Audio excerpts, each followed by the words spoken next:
Hail Ogsall, my tribe, and welcome to the Modern Barbarian Podcast. This week, we continue our series on gear and equipment. We'll be moving into a combined part 4 and 5 because they would have been too short individually, so I combined them. And we're going to talk about the equipment and the modern magic, if you will, of the modern barbarian. So, let's roll right into it. First thing we're going to discuss is armor carriers. As we discussed armor last week, you would need a way to carry that armor. The one I use is made by Shellback Tactical. It's a good armor carrier, no fancies, nothing frilly, nothing like that, just a good armor carrier. Works really, really well. I also run a 3-mag shingle on mine, like across the chest there. That way, if I'm using just the armor carrier and not my full loadout, I still have some extra magazines. Another good option for armor carriers is surplus. Military surplus armor carriers work really, really well. We had a bunch of different ones issued to us in the Marine Corps. They all worked fine. You can find those. Look for one that has good stitching and it's not all wore out. And you can save some money by buying some surplus. Then we're going to move on to our assault pack. So to give you an idea, there's a line of packs here. The assault pack is the small backpack size one that comes off of the main pack and you can carry around with you. I've got some pictures I can throw up on one of the social medias to go with this so you can see it. I've put pictures of it before, but I'll show you. So the assault pack comes off and it has stuff for short skirmishes or day trips or whatever, and then you have your full-size main pack that it buckles to. My assault pack was made by Special Operations Equipment, or SOE. I'll have links to all this stuff in the show notes as well. This one holds all the gear needed for a one-day mission. It's a small pack about the size of a school backpack. Inside of it, it is lined with Velcro, and you can buy something called mesh pockets that are Velcro backed as well and are zipper topped, and they're mesh so you can see what's inside of them, and you can stick them inside of this backpack to organize all the things inside of it. I use some for like binoculars and hygiene kits and all that stuff. The other good thing about it is if you want it, you can tear the whole pouch out of it because it's Velcro, right? And then use whatever it is, your hygiene kit, your binoculars, your tools, whatever, right? And then right back in, it goes right where it was, no issues. I also keep a toiletry bag. Mine that I have was also made by SOE, but that's because they run some really cool specials where they'll give out little bags for free if you buy some other gear that you need, and that's how I got this one. I bought the mesh pockets and some other stuff on an order and hit the minimum and got the toiletry bag for free. So if you're not going to do that, you don't need to spend money on a really expensive one like SOE would make. You can just go grab one. But if you're going to get it on a deal for free, why not, right? So this is a small bag that fits in the assault pack. And this one I keep my hygiene items and other small items. Wet wipes for cleaning the body, a boo-boo kit, some lighters, some cordage, a small backup knife, a small water filter. I like to make this bag not camouflage, by the way, because it's going to be inside of a camo bag. So if you're out wandering around and you don't want to be seen, it's hidden in the camo bag. But when you take it out and set it on the ground, it's easy to find because it's not camouflage. It's not, I didn't get a bright orange one or anything, but the one I have is black and gray camo pattern. But it sticks out when you set it on the ground, so it's easy to find and not disappearing when you set it down and you're using it. There's also a cheaper version available on Amazon. Looks like it would work fine. Not used that particular one, but it had really good ratings, so I'll put links to both of those in the show notes. And then on to the main pack. Now, the main pack I use is the one I used in my military days. It's called the ILBE main pack. There are other variations of this, other systems you can use. This is the one I'm familiar with and know how it works, so it's what I use. Now, this one is used for trips that are longer than a day. It has a big waist strap to spread the load over the body. Has specialty clips and holders on the back of it, so you can stick your assault pack on the back and it all buckles in. It works with just about any pack too. You don't have to have the official ILBE assault pack, because the way it works, it's almost like a little flap. So you set it on there, this little flap goes over it, the two straps go up the side and hold it to the back of the pack. This will hold more food, water, and gear than your assault pack. And in the final video or episode, for those of you that are doing this on podcast, we will go over our gear line system as to what goes in what pack. But this one will extend the amount of time you can be out because it holds more food, water, and gear. And this one is also going to be some kind of sleep system, a more comfortable sleep system. So a hammock and quilt, a ground pad, and a sleeping bag. That's what I prefer. But the one I use, I bought from Midway and is no longer available. It's been discontinued. I only got it because it's so much cheaper than the military sleep systems, and it only has two pieces. Basically a medium weather bag and a bivy, instead of a light weather bag and a medium weather bag that you add together to make a cold weather bag. I've slept in it in some pretty cold environments and done just fine. Especially if you're wearing some warm clothes underneath it, you're comfortable in this thing, and it's a lot lighter. But there's also a surplus one, and I'll have links to that in the show notes as well.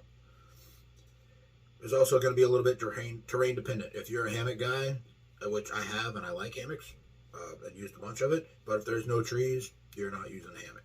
That's where the ground pad and sleeping bag comes in. It's also going to hold your cook system. So I have one that is made by GSC. I think that's the brand of it. I was able to find a link to it. But basically, any of the little canister stoves, you put the thing on top of and put your pot on and cook. If you're set up right, your canteen will have your pot nested to it and a little stove that you can burn sticks in. But this one uses propane or mixed fuel or whatever the hell it is, and doesn't give off very much light. It's a little bit more discreet and covert and a lot easier to use. You flick it, go, cook your food, turn it off, all that stuff. So you're not tending a campfire the whole time. Then you're going to have some kind of shelter system. I use one by One Tigris. It's basically just a really ultralight tarp that has little doors on it, right? And it flies over, makes like a little shelter, tent thing, close the doors, and you go. It can also work with a hammock, so you've got that. It'll work with all of them.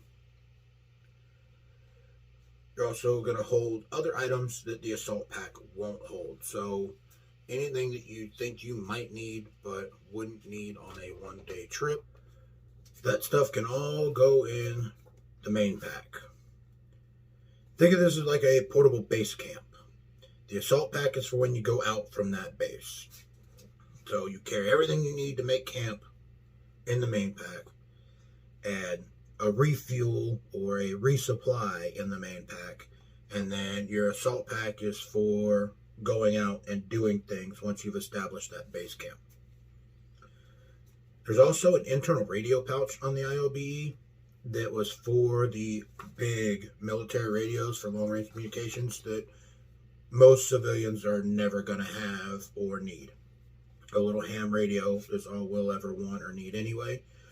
But this internal radio pouch works really good to hold like extra loaded magazines or carry more ammo. Some of you guys on the podcast won't be able to see this, but those of you on the video, this is what that pouch looks like. I have an extra one here. Got buckles on the back here. It buckles into the main pack, and the radio would set down inside of this and be secured by these straps here on the sides. But what works really well is to take a small ammo can like this, one of the 5.56 size ones or one of the plastic ones from like Harbor Freight or something, fits right into this bag and carries extra ammo or extra loaded magazines or however you prefer to carry it. So that works really well there. Then we're going to move on to our war belt. This is the gear that you carry on your body and it's carried on a war belt. It's how I do it. I use the belt with suspenders to carry everything, kind of like a load-bearing system, instead of sticking it all on my armor. That way I can have my gear or my armor or both, depending on what the need arises. So your war belt, I'm using the Condor one right now as I test this theory out to see how I like the separate gear armor theory. If I wind up sticking with it, then I will go and buy myself a good SOE war belt. I'm probably going to stick with this. I like it a lot so far, but I'm still manipulating it and making some changes to it, and I want to make sure that it works exactly like I want. On this, you're going to need a pistol holster. I'm using a Green Force Tactical pistol holster on a subload. A subload is like a drop leg panel.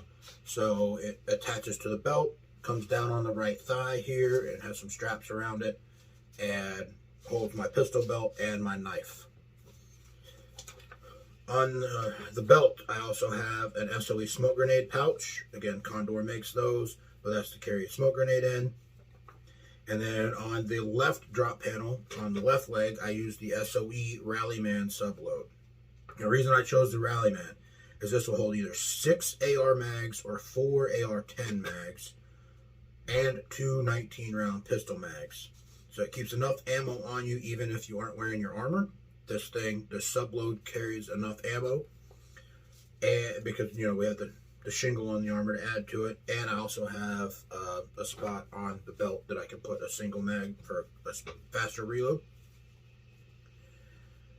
Now again, the Condor one of these holds less, but it's much cheaper. They do make a subload that you can get from Condor, which I keep mentioning the Condor gear because I've used a bunch of it, and it is affordable. It's a good way to test out gear, and I've not had any of it fail me yet. Some of it's even been through classes and such, so it's working really well. And I'll have links to all those in my show notes. The radio pouch, the one I use is by Tactical Tailor, which is available on Amazon. Just a smaller radio pouch on your belt that holds it. It has a little elastic strip over it to keep it in. And then I also run some subgun magazine pouches from 511 because they hold 33 round Glock mags.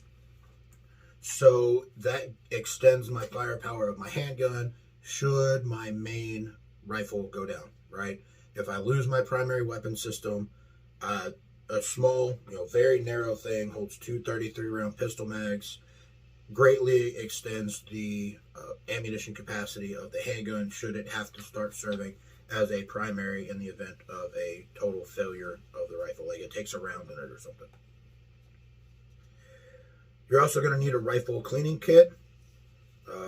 Currently, I'm just using an El Cheapo pouch I got for free, and I spray painted some camo on it and put a military surplus cleaning kit into it with some extra stuff. So I've got rods and fixed rods for knocking brass out and all that stuff if it gets stuck, and all the necessary cleaning kit pieces.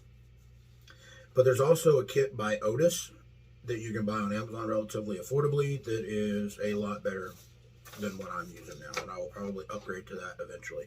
I'll have links to it in my show notes. A buddy of mine has it, and it's really good. Then you'll also want, with as much gear as we're talking about being on this belt, I'm going to recommend that you run a shoulder harness with it. Again, Condor or SOE make one. I'm currently using the Condor with the Condor belt, again, testing the theory. SOE makes one that works with their belt, so they call it a padded H harness. Links in the show notes. But this makes it possible to put hydration carriers on that. So I will probably be picking, or not probably, I have that and I have a hydration carrier. The hydration carrier and the bladder, both are military surplus that I use, and a good quality bladder. Links to all those. And a tear-off med pouch for your emergency medical should also be on this belt, somewhere close to the front center so you can reach it with both hands, or the back center, which is where I keep mine, where you can reach it with both hands and pull it off, right? You can also put that on the armor if you're going to carry the armor, but I like to, that's part of my gear setup, and I like it to always be in the same spot, so that's where I carry it. It's mostly soft stuff, so if I were to fall on it, it wouldn't, give it something hard to damage my spine. It's soft equipment, bandages and things, so it's like a pad if you fall on it. Something else that you should all have. Now that we're moving on. Sorry, we're moving on from the carrier there. But another piece of equipment that you should all have is either a bandana or a shamog. You can use this to strain water, which is to get the big chunks of leaves, sticks, debris out of it if you got to get water from a creek. You can use hide your identity. I know you've all seen the guys online, got it all tied up. I'll put a short video together on how to do that. Excuse me, sorry about that. I'll put a short video together on how to tie one of those shamogs to cover your head and face like that. It's a really good system. It also protects your neck from the sun and hot brass. So if you're sitting there firing with a buddy and they're close and they throw hot brass and it goes down your collar or your shirt there, it burns really bad. I've got some scars back there myself from those burns. So wearing something around your neck, like, or covering all that, so that if it hits it, it rolls off, will help keep that from happening. Even if it gets stuck behind your pack, it's there's clothes there, and that'll keep it from burning you. It also works as like an emergency bandage. It's big enough you can make a sling out of it. You can wrap stuff off and make a bandage out of it. And in a really bad situation, you can turn it into a tourniquet with a stick. Now you gotta sit there and hold it or whatever. But you can do that if your tourniquet breaks or you dropped it or you needed more of them than you were carrying, whatever. You can use this as that too. So it's a really versatile piece of equipment. Everybody should have one. Extra socks. Nobody really thinks to talk about this sometimes, but you have to protect your feet, especially when walking is your primary mode of transportation. If you're going to get around in your boots all the time, you're going to have to protect your feet, and the number one way to protect your feet is good socks. Wet socks lead to trench foot, which slow you down and will eventually kill you. Your feet will literally start to rot right off your body. It will shuck the skin off of them from being wet for too long, and it will go straight through, and you lose that protective barrier, and then you get bad infections, and that's what we know as trench foot. Merino wool socks are the best. They don't grow bacteria. They continue to provide insulation to the foot even after they are wet. They wick moisture up the sock, so it kind of balances the moisture out. You won't just have wet toes on a dry top. It will use it like a wick and pull that moisture up and out of the boot into an area where it's free to the air and can evaporate and help dry the socks up. They also dry fairly quickly. My favorite brand is Darn Tough. My second favorite is Wigwam, but I go with Darn Toughs pretty much all the time. Now, these are like a $20 pair of socks, right? But they have a lifetime warranty, and they replace the socks for free if you ever wear them out. So think about it. Once a year, you're going to go buy a $20 or $30 thing of socks from wherever, and you're going to throw a bunch of them away every year because you wear them out, right? Hanes or whatever. Fruit of the Loom, all that shit. They're junk. Get rid of them. They're cotton socks. They don't wick moisture. They'll mess up your feet. Switch to the merino wools. And you buy one pair, you have that pair of socks for life. They'll always replace it. So you're looking at it, you're talking $150 to have enough socks to last you a week. And you never buy another pair of socks in your life. Ever. It doesn't get much better than that. Some lighting. Some kind of flashlight that you can put in your pocket. And some kind of headlamp. Right? So those are the two types of light you're going to need.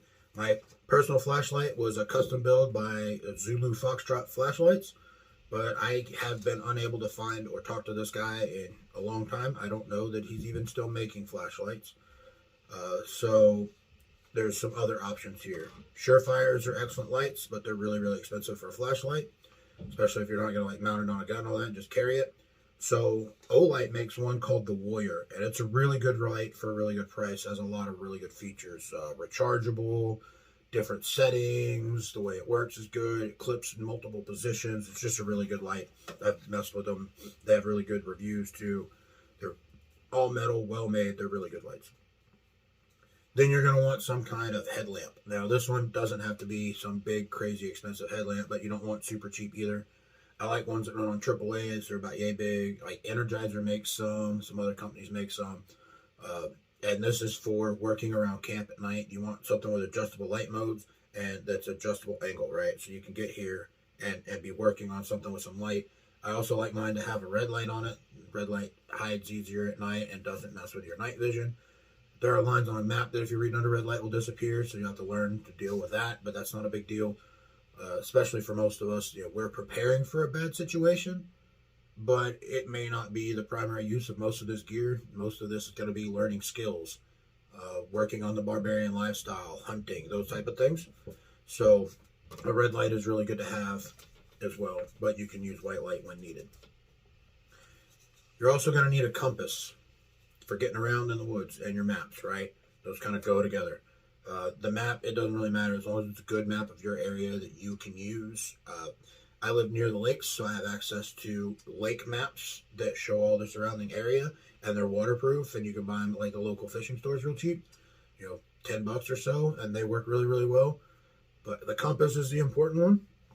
I use the Suunto MC1 because it's really easy to use. Has some signaling mirrors built into it.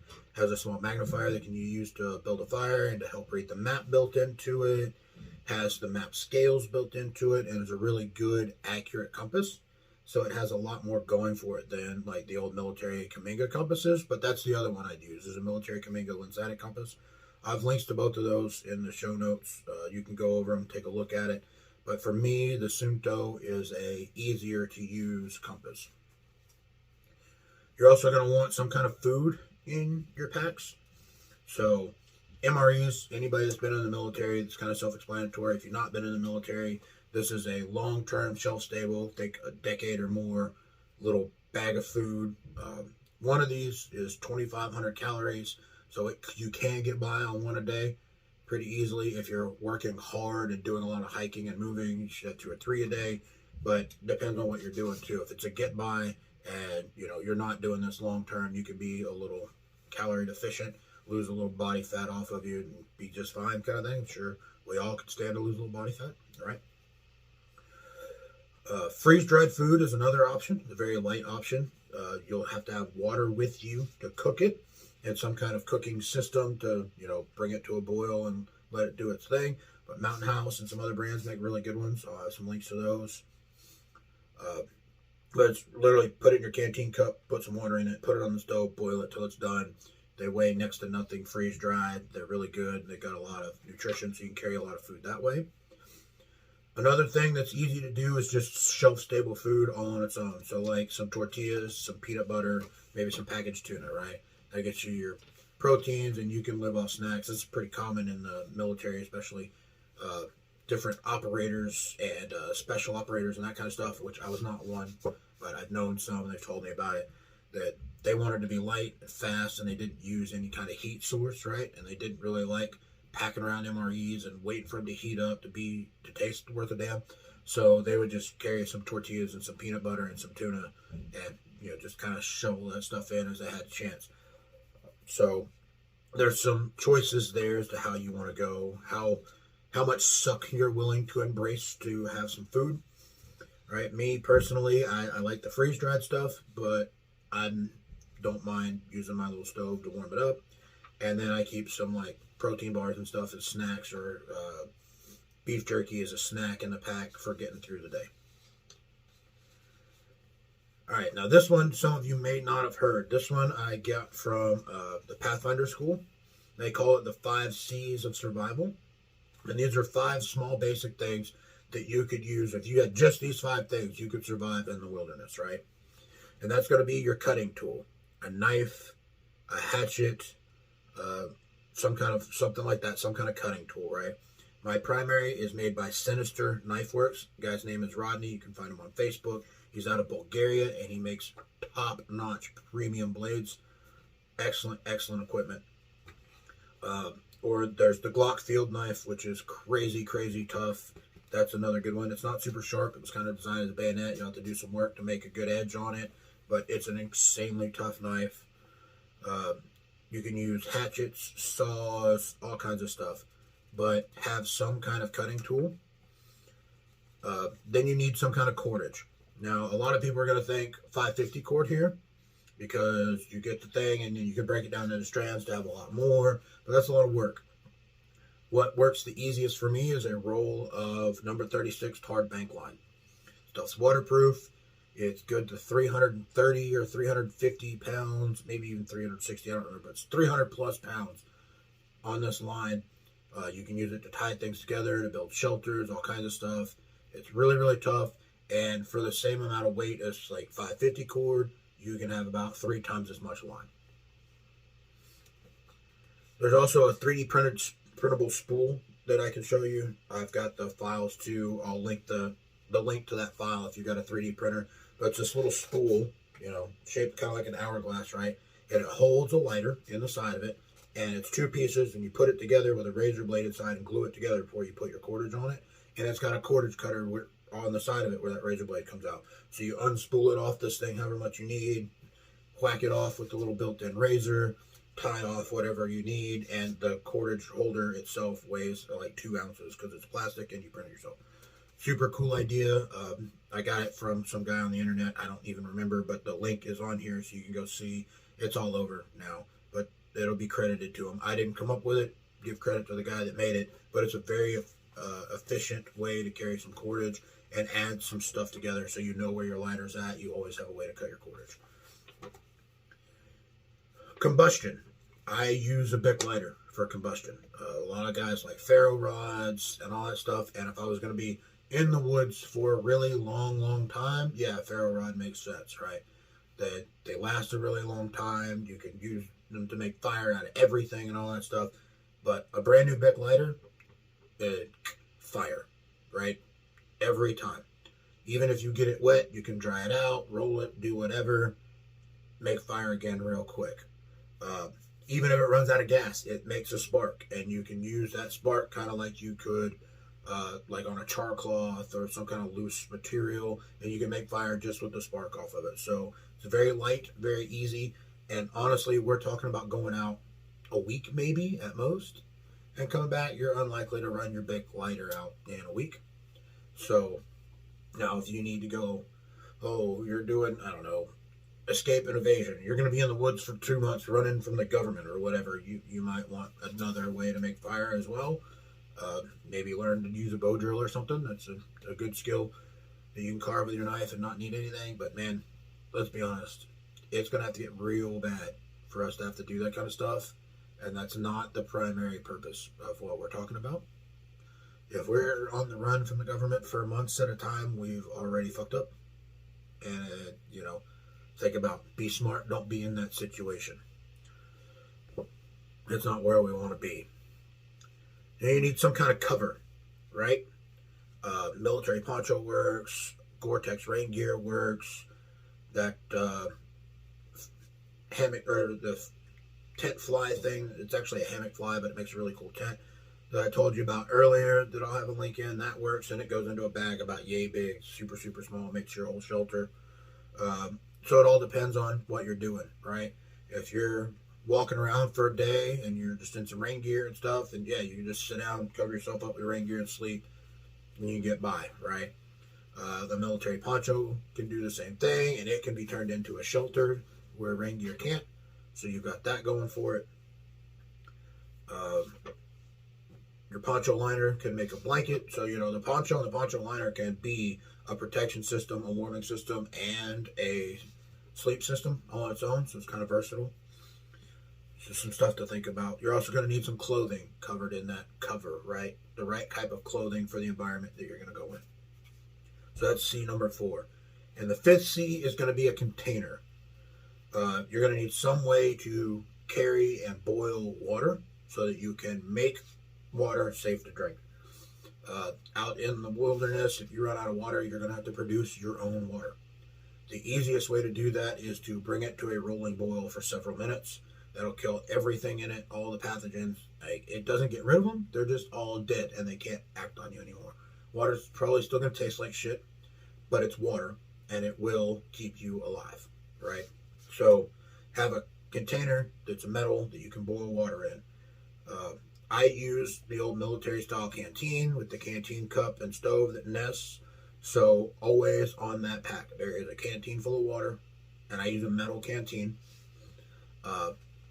Pathfinder School makes one that I like a lot, but it also has a metal cup and a metal stove that nests to it. And even if you use the old plastic ones, The canteen cup is metal, so you can boil your water in that and then pour it into the canteen and make more and so on.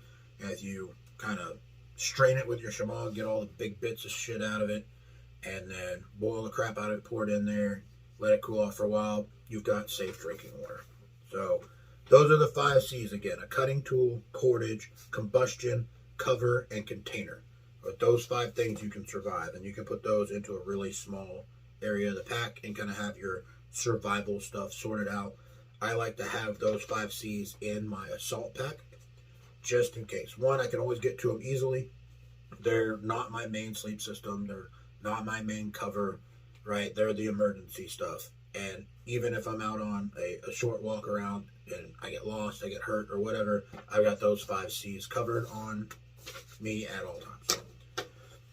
Then we've got our boo-boo kit, which is going to have some Band-Aids, some butterfly bandages, and some antibiotic equipment, right? This is not serious trauma, not gunshot wounds, not major arterial bleeds and lacerations, not that kind of stuff. This is scrapes, cuts, bruises, those types of things that we're trying to cover a break in the skin and prevent infection that can create a long-term issue for us, but not an immediate emergency.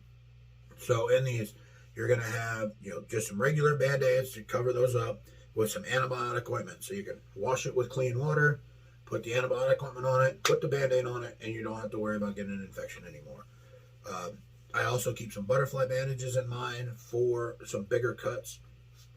This also can cross over with like your trauma kit here.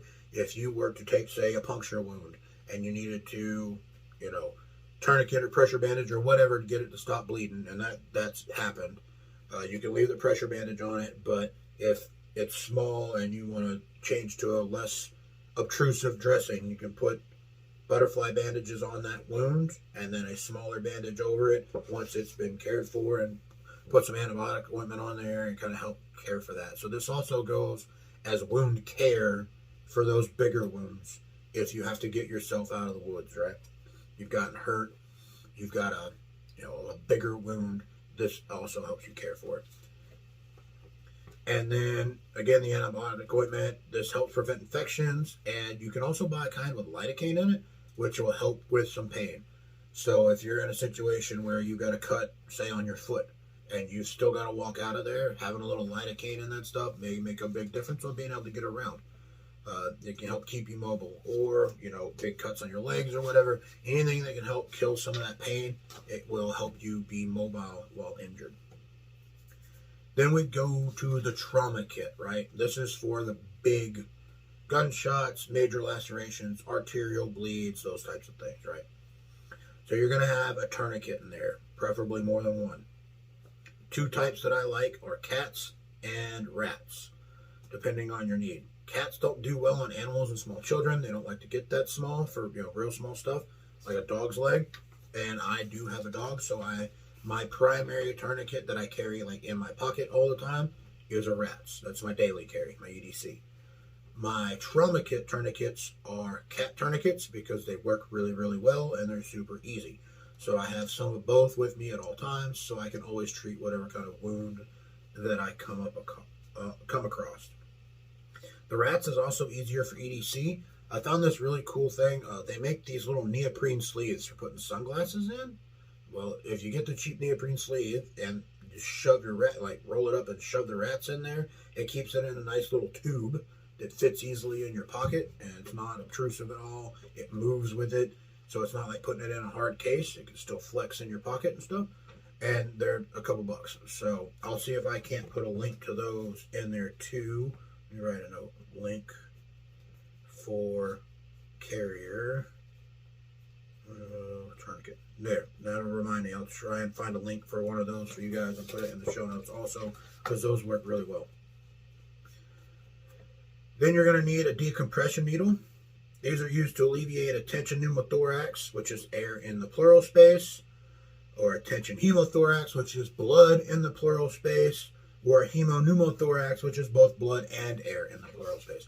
Now, the pleural space is the space between the rib cage and the lung. Here's the rib cage, here's the lung. This space right here is the pleural space.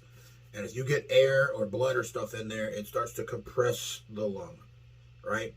And when the lung compresses, it can't take in air. It's under external pressure, and that keeps you from breathing. So you got to poke a hole in this part and let that pressure back out, right? So you go into the third intercostal space under the ribs there and poke that needle in, and all that shit will come out, whether it be air, blood, whatever, and allow the lungs to start functioning again. You also want, with that, some chest seals. So if you get a sucking chest wound, that's the most common way of getting a tension pneumothorax, which is the air in there. And the chest seal will seal that wound, front, back, whatever it is, and keep the air from going back into it. They also make some that have little valves on them, so they let air out, but not air in, so it helps prevent that from happening. And it can keep you from having to use the decomp needle. So there's an idea there to think about. You're also going to want some combat gauze. QuikClot or Celox, they both work. But this has a clotting agent built right into the gauze. So when you pack a wound, right, which I don't know if you guys have ever talked about it, but like if you get into a joint and it's bleeding really bad, you can't tourniquet a joint here, right? Well, you can jam a bunch of gauze inside of that hole and just keep shoving it in there until the bleeding stops. It keeps somebody from dying. It hurts, but it keeps them from dying. Well, this stuff, this combat gauze has this clotting agent built into it and helps make sure that that works. You usually use a little bit less, and the natural clotting will aid with the clotting agent and stop the bleed, right? Stop it a little faster. Make it a little more comfortable because you don't have to jam as much shit in that hole. Then you have nasopharyngeal airways. This is used when trauma into this area has caused an occlusion to the breathing, right? So there's some kind of damage into the nasal cavities or in the throat area or whatever, and they can't get air. And there's this little tube you jam in through the nose, runs back into the throat down here, and creates an airway, so it opens all that back up. They're only like $10. You can buy one, learn to use it. It's safe to use on yourself to practice. Kind of uncomfortable and feels a little weird, but it is safe to use. So you can apply them and then have a new one in your kit so you know how to use it. They're kind of sized, but if you get one that's in the middle, it works on most people. Some trauma shears. You guys have all seen these. The shears that like medics use, they'll cut through a penny, right? Use that to cut any of the stuff out of the way. You want to be able to cut a shirt off of somebody to find the chest wound and put the stuff on it, or deal with pneumothorax, or cut pants off to be able to put a tourniquet on a big wound there and stop a bleed. You just got to be able to get that stuff out of the way. Shears are the fastest way, right?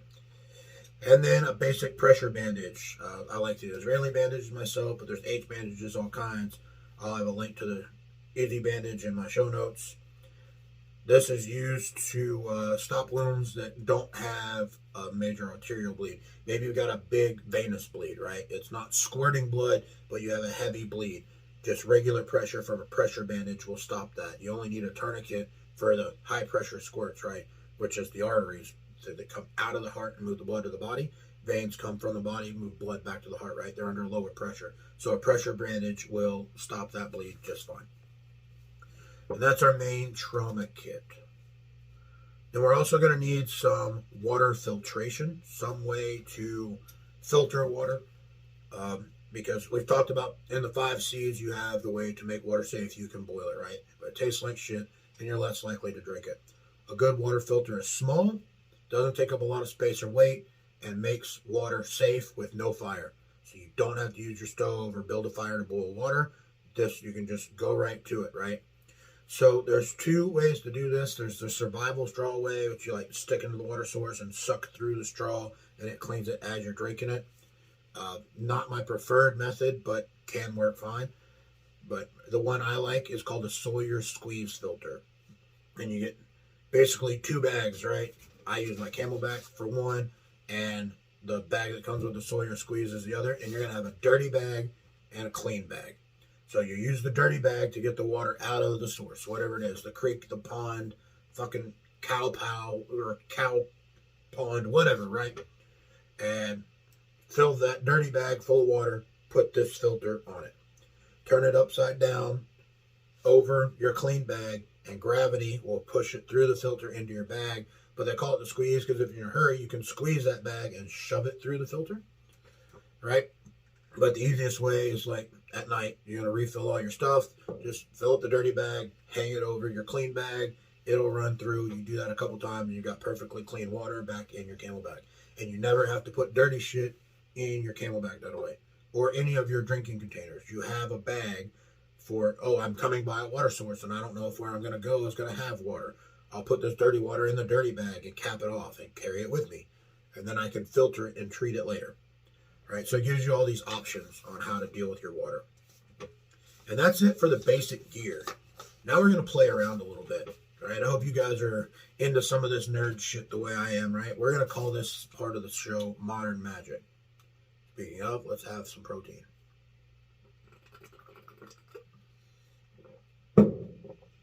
So Modern Magic. This is the technology that we have now that mimics the magic that our ancestors believed in. Right?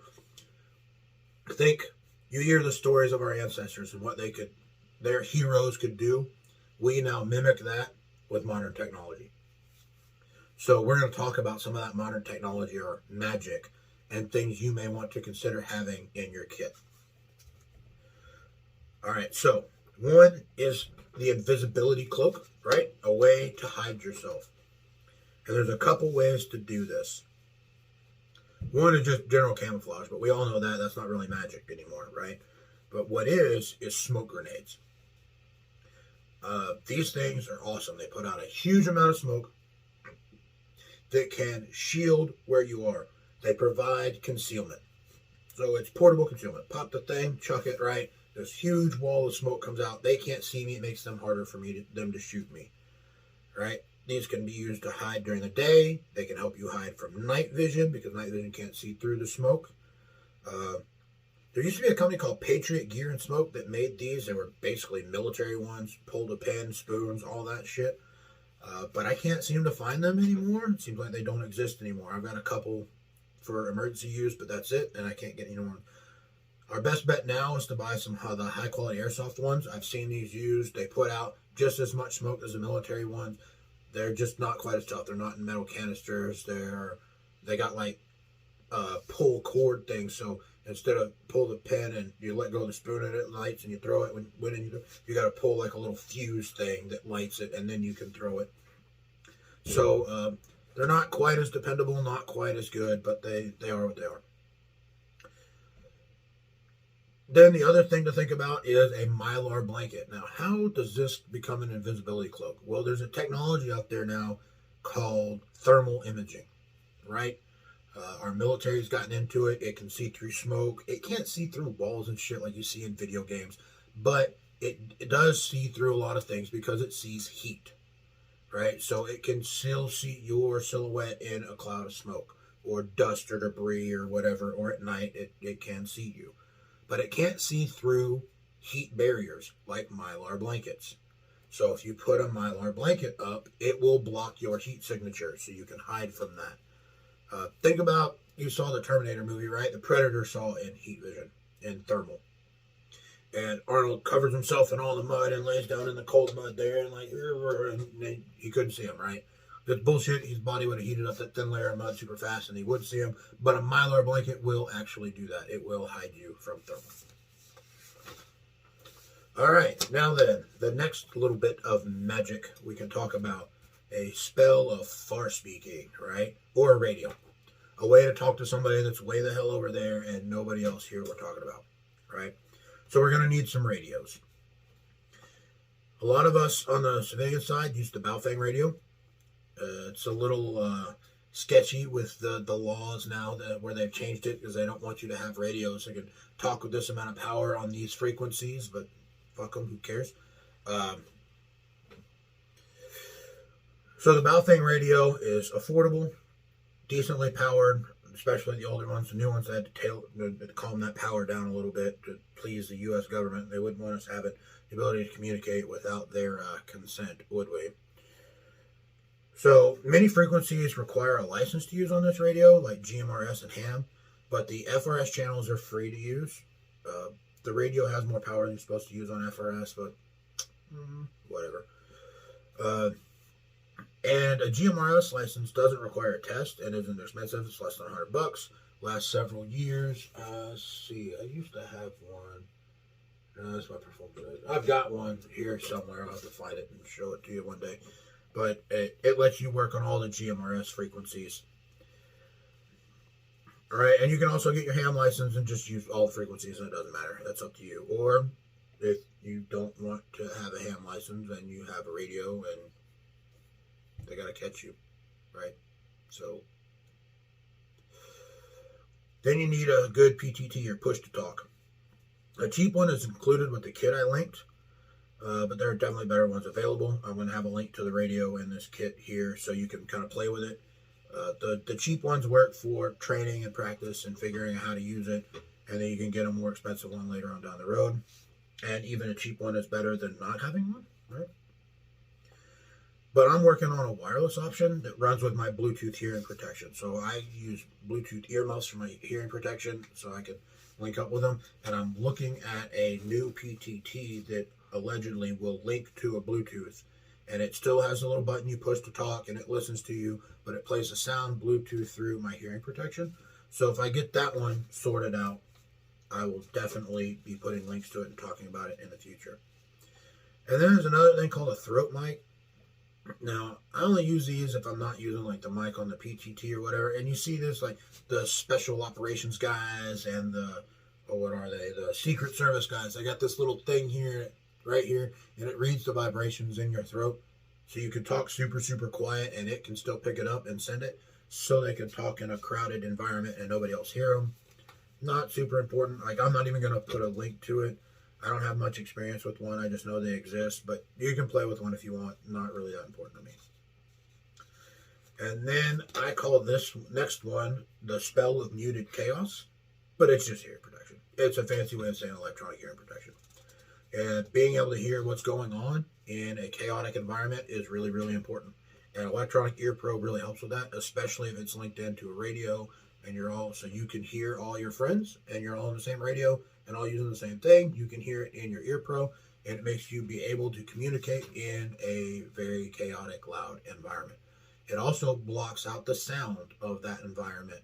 So you can hear what you need to hear. You can still hear it, but it's not so loud that it's shaking your brain and messing you all up, right? So those are very important.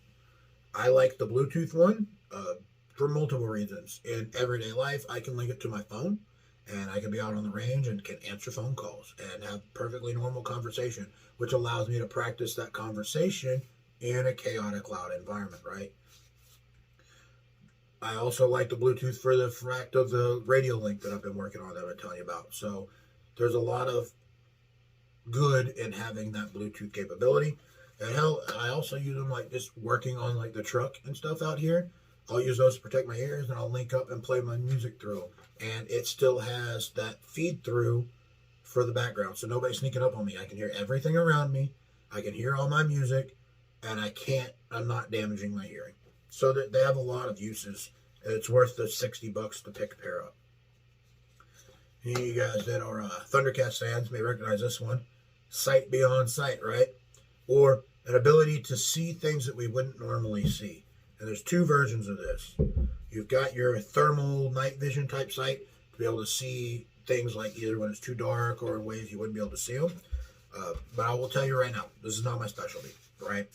As a matter of fact, I'm going to use the notes that I took on this right here to be as clear and concise as I can and not give you any false information, right? This is not my specialty. I know it exists and it's cool, and yeah, I've played with it, but I don't know enough to give you any detailed information. If you want this stuff, like I do, then find dedicated training on using it before you buy it. All right, you want to learn about it, make sure you're getting the right stuff before you spend a bunch of money. They can help, the trainers can help you get the appropriate stuff.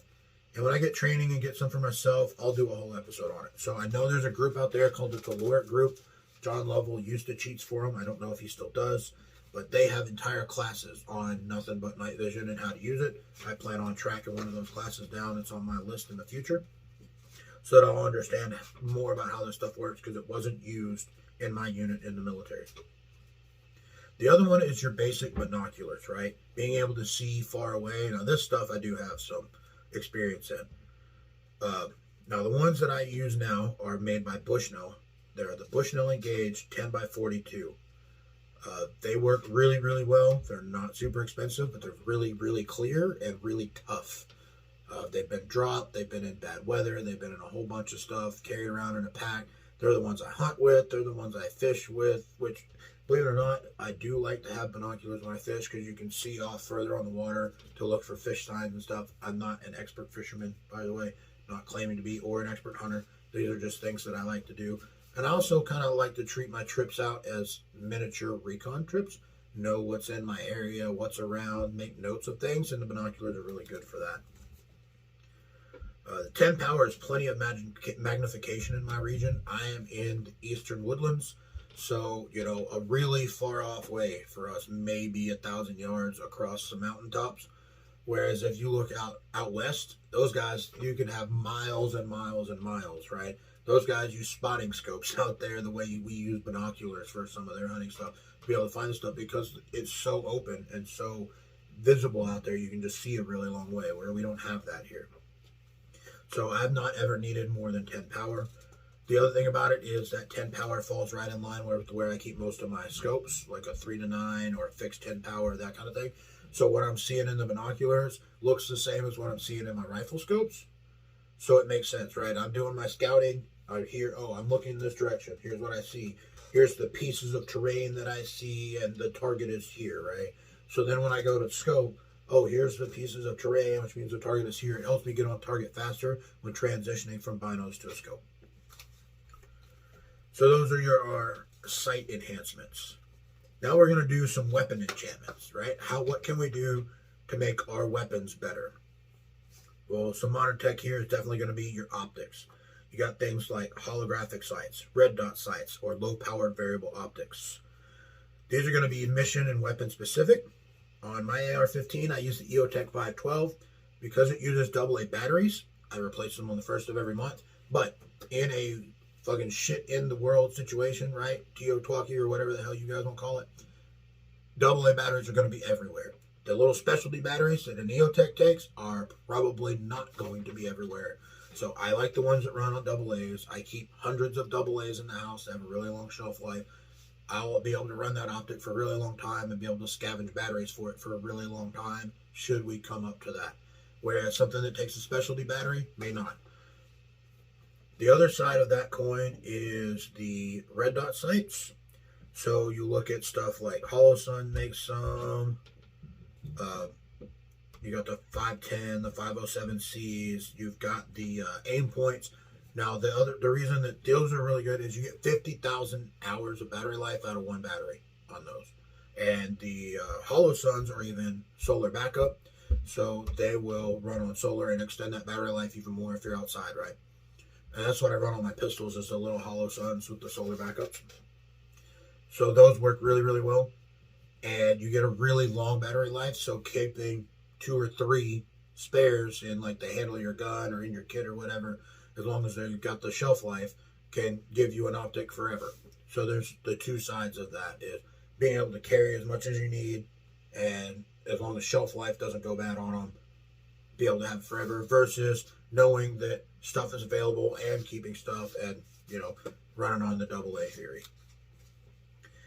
Then the last one is going to be your low-powered variable optic, which is what I use on my AR-10s, my more long-range stuff. I like the LPVOs. I'm not trying to shoot, 2.5 miles. That's not what I'm into. I mean, it's cool. I have a 338. I play with it, but I'm not good enough at it to count on it in a situation. It's a hobby and a game for me, so we're not even really talking about that. But on my AR-10, I use the SWA 3-9x42 HD scope. So again, it's right in that power where my binos are, and I've made accurate shots out to 650 with this rifle, like first round hits myself, and that setup. But realistically, it could do 1,000 yards. I mean, that's the limits of the 308, especially with the loads that I make for myself on it. They go out that far, and you can see targets of that far at 9 power, but I am not currently good enough to make hits reliably at that range without, walking it in onto a stationary target and stuff. But at up to 650, I've made first round hits. Call it, boom, shoot that target, right? Then you've got your magnifiers, right? So this is kind of extending the sight that you have on your weapons. These are pretty easy. EOTech and Holosun both make some that are really, really good. They work in conjunction with red dots or holographic sights, and they're usually a fixed power, 2 to 4 power in there. They flip up, you look through it, makes your little red dot or hollow sight into a magnified optic. You make the shot, you move it out of the way, right? Then the other one I want to talk about is the Ready Mag or mag couplers. This keeps more ammunition on the rifle and increases the speed of your reloads, right? So the Ready Mag is a really cool one. I haven't bought one for my current rifle yet. I'm using a mag coupler, but I have played with one, and it's on my list because I like that reload theory. And with the Ready Mag reload theory, what you got is you got your main magazine compartment that feeds the rifle. You got the Ready Mag compartment right next to it.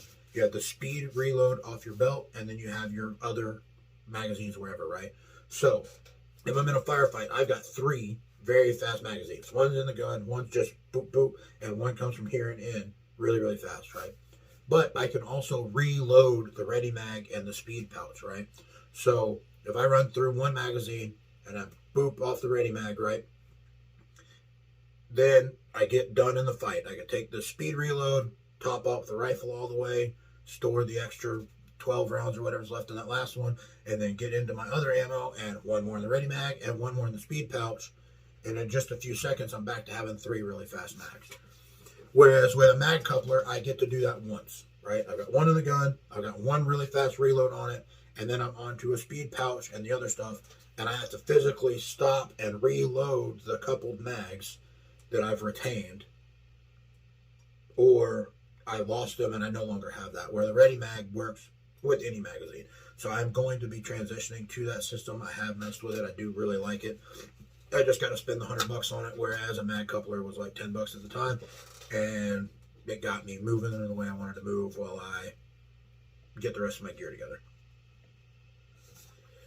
The new aluminum one of the Ready Mag, by the way, those work on the M&P 1522s with the 22 mags. So if you've got a little 22 training rifle, you can get 2 of these aluminum Ready Mags and practice with the cheaper gun and still do the same reload on your primary gun too. You can also get pouches that hold coupled magazines. Like usually a 3 mag AR pouch, like the old school military ones, will hold a pair of coupled magazines in it. So you're going to take up more space, but you can have faster reload. So you could go, mag in, coupled mag reload, and then reload with another pair of coupled mags. So that's another theory on how to do it too. So just some stuff, some food for thought there. All right. Wow, we've still got a bit to cover here. All right, so we're coming up on an hour. All right. So we're going to call the next one the Bracelet of the Ranger, or the Casio G-Shock Rangeman 9400. So I need right here to show you on the screen there. If you're watching the video, that's what that watch looks like. It's how big it is on a wrist, right? Normal size watch for me. It's not super thick, doesn't stick way off. I can raise my wrist all the way up, all the way down. It's comfortable, no issues there. Now this thing gives me a lot of options in just a little wristwatch, right? So one, it's a watch, pretty self-explanatory. It tells the time. But it's also a compass. So if I hit this button right here, boom, right? That takes it to my thermometer and barometric pressure. Hit it again, I get an altimeter, and then I get the compass, right? So I don't know if you can see that on the video here. Right there, it's giving it to you in degrees. And in this little circular bit here is an actual compass needle with north at the top, right? So it works like a regular compass up there, but it reads out in exactly degrees in the numbers at the bottom. So it's actually a really good, really accurate compass. And you can just hold it flat and watch your degrees and walk a straight line. So if your Suunto gets messed up, or you just want to learn to use this one, or whatever, you can go down and only have this. And I've used it against a Suunto, and it's extremely accurate. Now these are kind of expensive watches, so they better be accurate, right? But I really do like that feature of having two compasses, because one is none or two is one and one is none kind of thing. So have a backup on your watch. It also gives me a timer stopwatch feature. So I can use this for exercise. I can use this to track distance, right? So a lot of you may have heard of ranger beads or pace counting, and you know my step is this big in this type of terrain, and I count my steps and drop a bead, right? And I can keep track of how far I'm going. It's a whole lot easier to do that with a timer. Know what terrain you're in, know how long it takes you to go a certain amount of distance in that terrain. And I like to use 100 meters or 100 yards, about the same, of distance. How long it takes me to go there in that type of terrain. Like how long it takes me to walk on flat land, downhill, uphill, mountainous, whatever, right? And then all I got to do is come over here to my timer. So right there, hit the button, start it, go, right? And when I get out of that terrain, I stop the timer and look, okay, it took me that long to walk this distance. I've gone X amount of stuff, X amount of yards. Or if I know where I want to go is 500 yards away, maybe, or 5,000 yards away, or whatever it is, and I walk, 100 yards in 2.5 minutes in this flat terrain, easy going, right? Then I can just walk and look at it. Okay, I've walked at this pace for about 2.5 minutes. I should be close to where I'm going. You see, a whole lot easier than trying to count beads. This does all the counting for you. You just got to maintain the pace. So I really like that feature. Then this thing has the triple sensor in it, which the other features of the triple sensor, I've already showed you the compass.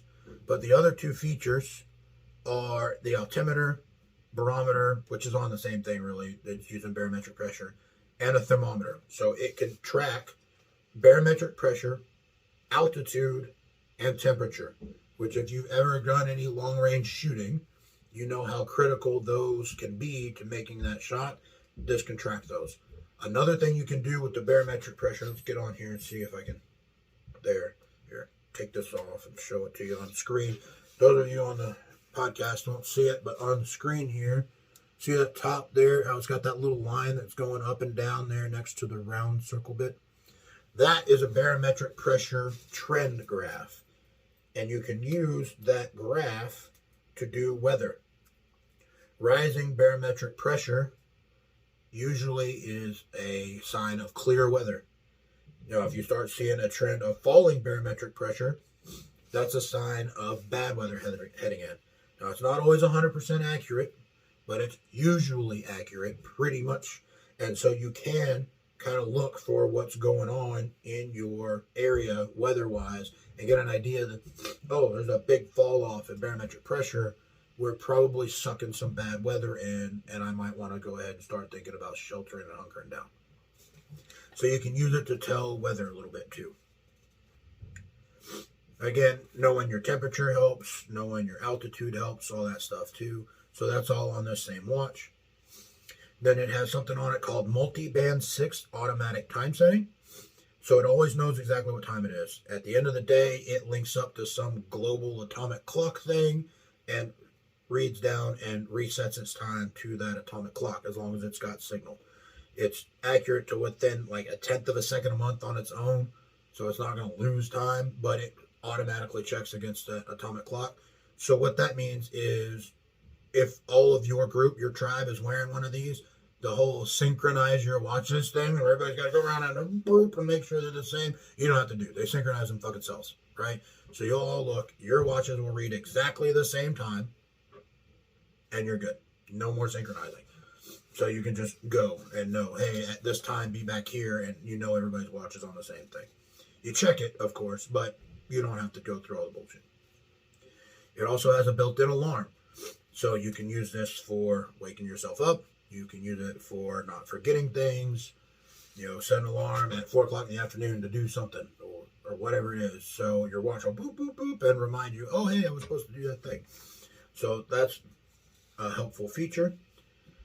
It's also 100% waterproof. Like, dive with it way the hell down. Let's see what it says on it. I don't remember. But it is crazy. 20 bar. That's 20 barometric barometric pressures are 20 atmospheres of pressure, which is way the fuck down there. So you don't have to worry about it getting wet in a rainstorm or anything, and we're probably not going diving. And if you are, it's still good, right? And the last thing is that it has world time. So you can see what time it is anywhere in the world with this. We're just pushing this little button here. It scrolls through the main city of each different time zone and tells you what time it is on that. So there's that. All right, and then I've added a couple more since I originally wrote this that I want to talk to you guys about. I know this one's been a long one, but we covered two things, so probably about to sneeze. Excuse me. But one is a skeleton key, aka a set of lockpicks. You're going to need a set of lockpicks in an emergency, especially if you spend some time practicing with them. You can open just about anything, right? Sparrows is the brand I carry, but there is a set I'm going to link off Amazon that I also have and I've messed with, and they work, and they're cheap, and you can practice with them. And if you decide it's something you want to spend some money on, you can spend a little bit of money on it. So the last one here, I call it the potion or the sure shot, but basically it's just a training aid, right? We need to be practicing with our weapons, and ammunition is really, really expensive right now. So I want to mention a Mantis Blackbeard X and a Mantis Laser Academy. Matter of fact, I know they're upstairs. But basically, the Blackbeard X is a bolt carrier group replacement that goes in your rifle, and a magazine that's the battery, so it loads just like a regular one, and it will reset your trigger on your rifle.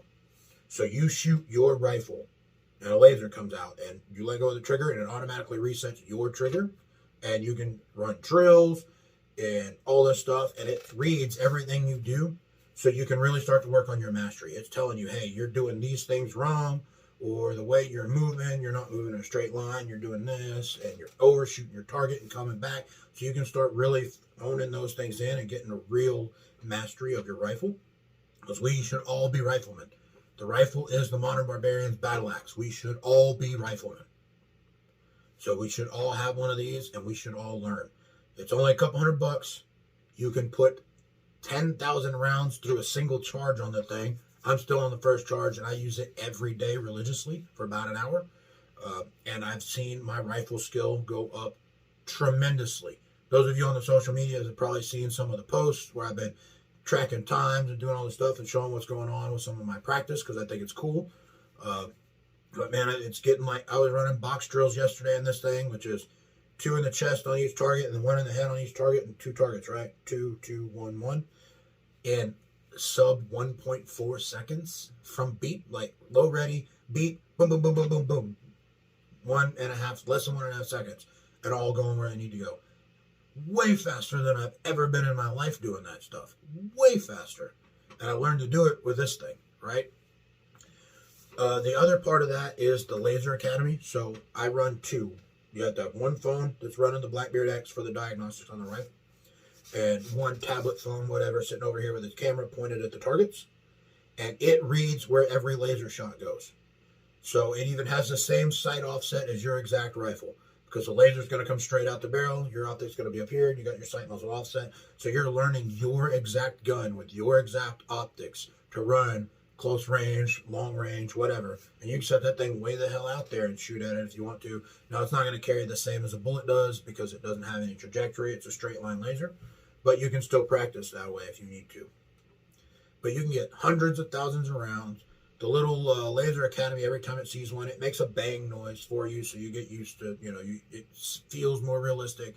It calls your score and records it, so you know how many shots you've taken, what exactly you're hitting, so you can track how many misses you've had, how many hits you've had, all that stuff, and compete against yourself for scores to get better, and compete against yourself for time to get better, and then efficiency scores on Mantis X. So how good am I at running this gun?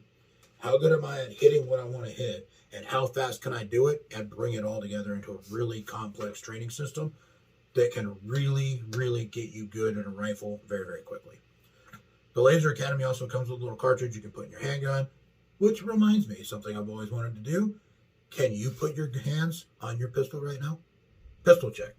Are you carrying right now, wherever you are? Can you do that? If you can't, You should go fix that. Pause this immediately, go fix that, come back and finish. You should always be carrying, all day, every day. All right, so those are those two systems, right? I had some notes here, but I told you everything I wanted to tell you about them, except for this, right?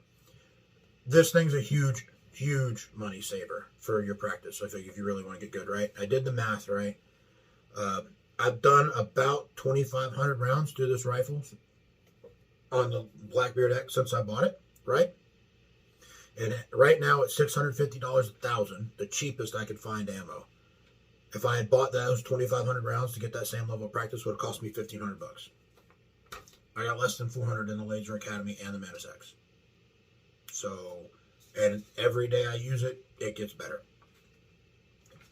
It's really cheap to build your skills. I highly recommend it.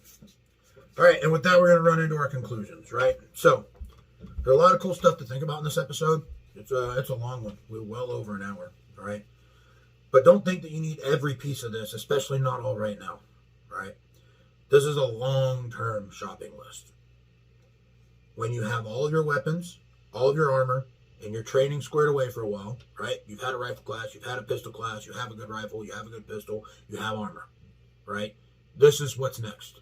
How do I want to outfit the rest of my gear? Where do I want to carry magazines? What other things do I want? Do I want smoke grenades? Do I want night vision? Where should my knife go? Everybody should have a good knife. Let me add that to it. And probably training in that knife. But once you have all that done, return to the list, prioritize this, pick something out, and mess with it for a while. And this gives you years of, I've got a little bit of extra money, I want something cool, let's go buy one of these things and learn how to use it, right? And then increases your training, right? So if you already are trained in your rifle and you're practicing your rifle and you're good, especially if you're using this Mantis and you got your speeds up, you can, oh, I like this kind of reload, or I like this kind of reload, or whatever it is, and you'll actually feel it and practice it and use it and know that that's what works for you and what doesn't work. Focus on things that help you improve skills first. If your outdoor skills are lacking, maybe get some camping gear and spend some time outside. If your shooting skills are lacking, then maybe the laser training stuff's the next move. Or maybe actual training is your next move, right? Remember that not only is this stuff there for you should you ever need it, but it's also supposed to be fun, right? We're supposed to enjoy this. So get things that help you enjoy this. Don't put yourself in the poorhouse over a fancy backpack. It won't make you a better outdoorsman, and it won't help you shoot better. Instead, use what you have and actually practice the skill. Even if you've got a cheap, shitty backpack from Walmart, right? Throw all your stuff in it and go work on your skills, because your skill is worth 10 times more than some fancy piece of gear. And with that, we're going to start into our social media. First, all links to the gear can be found in the show notes. These are Amazon affiliate links. So if you decide to buy any of the stuff with my links, the show gets a little bit of a kickback. You need to know that. But as promised, any dollar that this show makes will go into this show. Whether I'm buying better microphones, because this is what I got right now, or I'm buying better laptops, or I'm buying gear to review for you guys, or I'm reviewing training classes for you guys, or whatever it is, every dollar that this generates goes straight into something for the show. It's all for you guys to help build the tribe. My tribe is comfortable. I do this to help build other tribes, not to make money. And then we're going to have our social media. So we got our Facebook. That thing's gotten pretty big. There's about 1,500 people on it right now, which, I mean, pretty big. It's big by my standards. There are guys with millions. I don't care. But in the short amount of time that we've been doing this, we got 1,500 people on there. So maybe there's some barbarians on there for you to meet, right? We've got our Reddit, Modern Barbarian Pod. That one's pretty small. There's only like 2 or 3 people on it. But if you're a Redditor and you're into this lifestyle, go check it out. There's the Twitter, @mod_barbarian, which I guess technically it's X now and not Twitter, which is cool. Hopefully Elon Musk gets his shit together or keeps his shit together. It's nice to have at least one social media that's not run by complete leftist crap. Although, to be fair, both wings on the same bird, and they're both idiots. So, there's that. But we could have a spot that we could go and not be kicked off of immediately. There's also the Instagram, the Modern Barbarian Podcast. This is all, if you don't Instagram, it's all photo-based, so I put some pictures and stuff that's going on up there. And then the podcast is on Spotify, Apple, and Tumblr as the Modern Barbarian Podcast. It's also on YouTube if you're watching this on video, or if you are listening to this as a podcast and you'd like to see it on video, we have the video on YouTube as the Modern Barbarian Podcast. And that's it, guys. So I'm going to go get this all edited and put up for you guys, and I hope you have a great day. That's the Modern Barbarian signing off.